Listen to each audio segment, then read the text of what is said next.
Have you ever wondered what really separates someone who just kind of does their job from someone who truly makes an impact? Well, we're about to dig into a powerful mindset shift that might just be the answer you're looking for. It's a great question, right? Because you see it everywhere.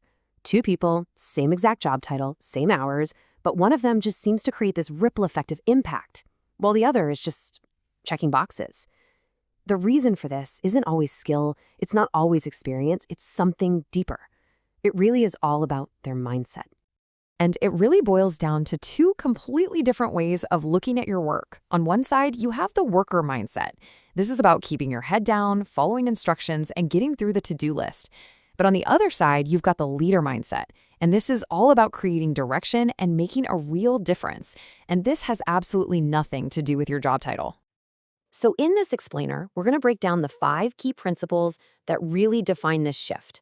We're talking about moving from just doing tasks to finding your purpose, from waiting for orders to taking ownership, from staying comfortable to choosing growth, from focusing on your ego to empowering others, and finally, from just thinking about today to building a legacy. Okay, so let's dive right into the first, and honestly, the most fundamental principle of them all, putting purpose over tasks. This is really where the whole thing begins. So just look at the central question here.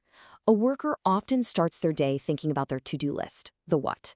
And you can see how that can lead to burnout, right? It's like you're just running on a treadmill.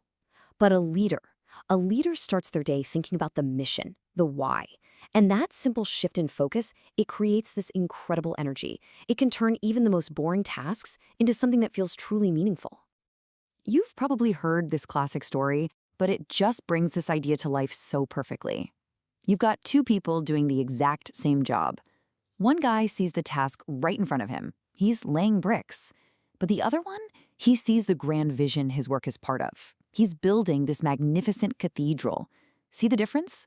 One is just driven by obligation. The other is absolutely fueled by purpose. And it's not a one-off thing. There's this similar amazing story about two janitors at NASA back in the 60s. Someone asked them what they did for a living. The first one said, "I clean floors." The second one, though, he replied, "I'm helping put a man on the moon." Now, they were both right, of course, but only one of them had a leader's mindset because he connected his small part to this absolutely monumental mission.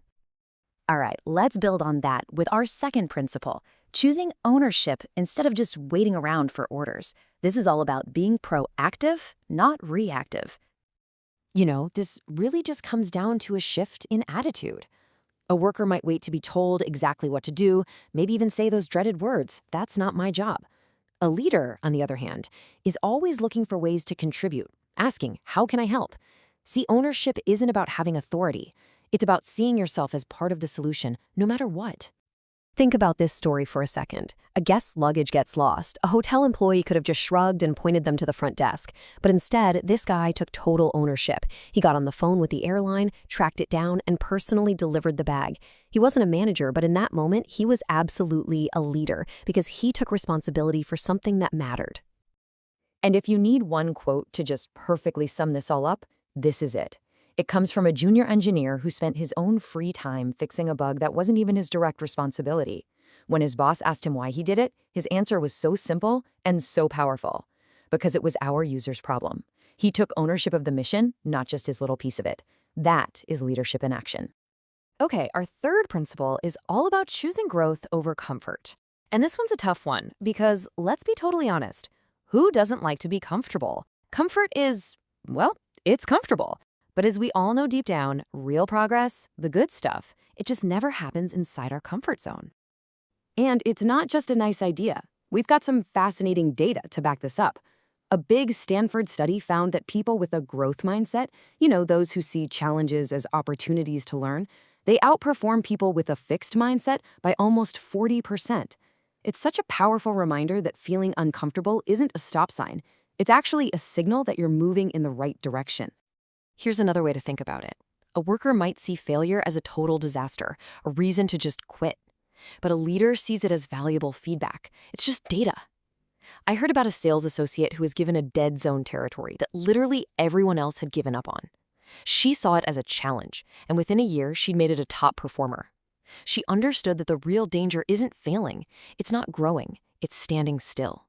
Next up, let's talk about our fourth principle, putting empowerment over ego. And this is a big one, a really big one, because it requires you to shift your focus from how do I look good to how do I make everyone around me shine. So the worker mindset, which is often driven by ego and a little bit of fear, is constantly asking, how can I stand out? How can I get noticed? But the leader mindset operates from a place of abundance, of confidence. It asks, how can I lift others up? Because leaders know that when the whole team wins, everybody wins. And this really gets to the heart of it. You see, true leadership isn't about control. It's about trust. It's not about being the hero of the story. It's about creating an environment where everyone else can be a hero too. I heard about a manager who did this by encouraging her team to take big risks, even if it meant they might make mistakes. And what was the result? Well, they became the most innovative and successful group in the entire company.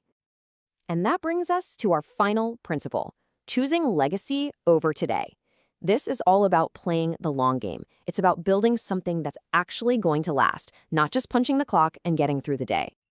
We live in a world that is obsessed with instant results. The urgent is always screaming for our attention, isn't it? But leaders have the discipline to listen to the quiet whispers of what's truly important, the things that build lasting value, like relationships, strategy, and that big picture vision. I absolutely love this story about this meticulous bridge engineer. He obsessed over every single tiny detail, every rivet, every calculation.